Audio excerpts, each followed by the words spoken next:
Finders Keepians. Welcome back for another student bullet journal. I was waiting to see if she was going to say it. Because this is like a few takes in. All right, today we're doing a fall overview. This is something you can do that covers 4 months of like big important days at school. I love it. You wouldn't put like every assignment in here. It wouldn't fit. No, but like holidays and big assignments there and too. Events, like, you know, if there's some kind of, field trip or something going on that you need to be aware of. Festivals and what have you. So, so anyways, you just begin by counting down 6 dots, and this actually looks fancier than it really is. I just want to say with these little stripes that I'm making are just 1 dot high, and you're going to do that 4 times, once for each month. And they go all the way. So it's going to divide the page up into 4 months that you can cover, which is for most college students that would be a semester, right? Because that's going to be like 12 to 16 weeks depending on where system. you're going. Yeah. So this is great. And this lettering is I'm just writing in little capitals, nothing fancy. This is all totally doable. This is not fancy lettering. This is, I'm creating little months here, putting numbers in. A number, like create a little calendar. And I'll tell you what, the dot grid works great for that. This is our own Jots&Dots dot grid notebook. And it works really well for because it creates like a little box that you can fit the number into. So your calendars all line up really well. We are coming out with a stamp of this pretty soon. Yes. But until then, feel free to make your own because it's super easy. And then I started with the banner, the little overview banner. And now I'm just I just cursived the word fall, and then I did this faux. I love faux calligraphy. Calligraphy, where you just kind of fatten. Now, the trick to that is you always fatten the downward stroke. Correct. Because that's the one that would be. And then I make just literally like a curly Q, and I was just like, I wasn't happy with it, so I just kind of made it work. Worked with it until I liked it. Penciling that in. And then I'm inking it in, and so that's just like what 2 loop-de-loops. Here?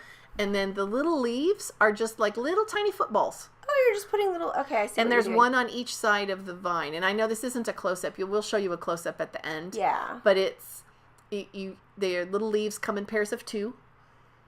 Except at the end. And at the end, it's 3 because that's adorable. There's a third one that kind of caps off the vine. So it's you're super just drawing easy. A bunch of little leaves. Yeah. And the effect is really cool, but it is so easy to do. That's what drawing is. You just break things down. Yeah. Into little pieces Simple that shapes. You can do. Yeah, and you just learn how to look at things and break them down into those shapes when you're an artist. So. Oh, and you're adding some little circles. I know, those are my little bubbles. I add them to everything. They might be little leaves that are falling or little pieces of berries that are coming off the tree. I don't know what they are. They're little round things. They're little round things, Sarah. And then next to the little tiny calendars, I'm created some lines. You can make as many as you want depending on how full your calendar is. Right. I think I put 5 lines, and then I filled in things like first day of school, back to school night, because I have a teenager in high school. Right. We have a back to school night. In college, you wouldn't. No. An essay day when an essay's due and a test. Or a test for something. Yeah. Super easy. And you're just making them the same height as your calendars, but again, you could just draw those straight lines all the way down and fill those up with whatever events or with whatever you wanted. And again, they're just 1 dot high, which is a perfect height for just day-to-day writing. It works really well. And then here I'm just making a little key. You wouldn't really have to do this. I like things that are color-coded. It just kind of... Color is fun. Oh, Tally says hello. Saying hello. Hi. So I have like 8... I have like my subjects, English, science, algebra. I also have holiday and event colors that I've done there. And then I'm just taking my little highlighter pens and coloring them in. And that way you could use those colors on the calendar, like when you create a little dot over a date. I'll show you in a minute. I'm just going to fill in all my little... Fill in your colors. Yep. And decide what's for what. And then if you're using this throughout your whole bullet journal, then your colors coordinate. Yeah. So every time you see... blue, for instance, that is a holiday, or if you're using yellow, that is algebra. Oh, and I made a mistake. Oh, I used a little whiteout tape, which actually just how happens matches our books perfectly. The height of the dots, and the tape color. You can't even see it. It's awesome. Yeah, it's really awesome. It's awesome. So now you're just writing in some stuff, and you're coloring on the calendar. Yeah, I'm putting little color dots of dates, important dates, Oh, and then on the list.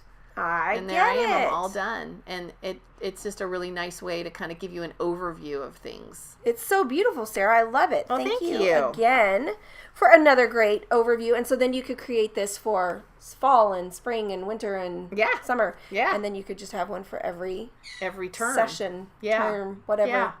Anyway, thanks for joining us, you guys. Be sure and subscribe and let us know if you have any comments. Yeah, or questions. We answer all questions promptly. So we'll see you next time. You want to say it again? Oh, okay. I'll say it again. Join us next time for some more student bullet journals. She does this sing-song thing. We think it's hilarious. I don't know. Student bullet journals. We'll see you guys next time. All right, toodles. Bye.